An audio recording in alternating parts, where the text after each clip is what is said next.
ഏറ്റുമാനൂർ മഹാദേവ ക്ഷേത്രത്തിലെ ഉത്സവത്തോടനുബന്ധിച്ച് കൊടിയേറ്റ് ദിനത്തിൽ സാംസ്കാരിക സമ്മേളനം നടന്നു. രാത്രി 8-ന് നടന്ന സമ്മേളനം ദേവസ്വം വകുപ്പ് മന്ത്രി VN വാസവൻ ഉദ്ഘാടനം ചെയ്തു. 54 ലക്ഷം രൂപ മുടക്കിയാൽ ആ ചിത്രത്തിൻ്റെ പഴയ രൂപം വീണ്ടെടുക്കാൻ വരും. കാരണം ഈ മെറ്റീരിയൽ ഇന്നിവിടെ ഇല്ല. പണ്ട് പ്രയോഗിച്ച മെറ്റീരിയലാണെങ്കിൽ നമുക്ക് എല്ലാ മെറ്റീരിയലും തിരിച്ചറിയാൻ കഴിയുന്നില്ല. ഒന്ന് പച്ചിലയുണ്ട്, ചുണ്ണാമ്പുകലുണ്ട്, ശർക്കരയുണ്ട്. ഇതെല്ലാം ചേർത്തുള്ള അതിപ്രശസ്തമായ ചിത്രങ്ങളാണ്. നിങ്ങൾ ആ ചിത്രം പകൽ വന്നൊന്ന് കാണണം.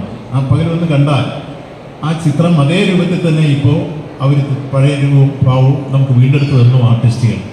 അതിൽ അനന്തശയനം നമ്മൾ നോക്കിയാൽ എത്ര മനോഹരമായിട്ടാണ് ആ അനന്തശയനത്തെ അവർ ദൃശ്യാവിഷ്കാരത്തിൽ വരച്ച് പഴയ രൂപത്തിലേക്ക് എത്തിച്ചു തന്നിരിക്കുന്നത്. രണ്ടാമത് പ്രദോഷ നൃത്തം നിങ്ങൾ വെളിയിൽ നോക്കിയാൽ നൃത്തം ചെയ്യുന്നതായിട്ട് തോന്നിയാൽ നിങ്ങൾക്ക് കൃത്യമായി തോന്നുന്ന രൂപത്തിലാണ് ആ പ്രദോഷ നൃത്തം അവർ മനോഹരമാക്കി തന്നിരിക്കുന്നത്. മറ്റൊന്ന് അഘോരശിവനാണ്.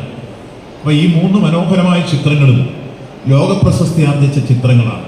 അതിവിടെ നഷ്ടപ്പെടാതിരിക്കാൻ വേണ്ടിയാണ് ഞങ്ങൾ ആറന്മുള വാസ്തുകുല വിദ്യാലയത്തെ കൊണ്ടുവന്ന് 54 ലക്ഷം രൂപ മുടക്കി അത് പൂർത്തീകരിച്ച് കഴിഞ്ഞ 4 ദിവസം മുമ്പ് ലോകപ്രശസ്തരായ ആർക്കിടെക്റ്റുകളും അതുപോലെ തന്നെ നമ്മുടെ ആർട്ടിസ്റ്റുകളും എല്ലാം ഉൾക്കൊള്ളുന്ന വേദിയിൽ വെച്ച് ഞങ്ങളത് ഉദ്ഘാടനം ചെയ്യുകയുണ്ടായി എന്ന സന്തോഷ വാർത്ത നിങ്ങളെ അറിയിക്കുകയാണ്. നമ്മുടെ സാംസ്കാരിക രംഗത്തെ ഏറ്റവും വലിയൊരു വിജയമാണ് എന്ന കാര്യം സൂചിപ്പിക്കട്ടെ.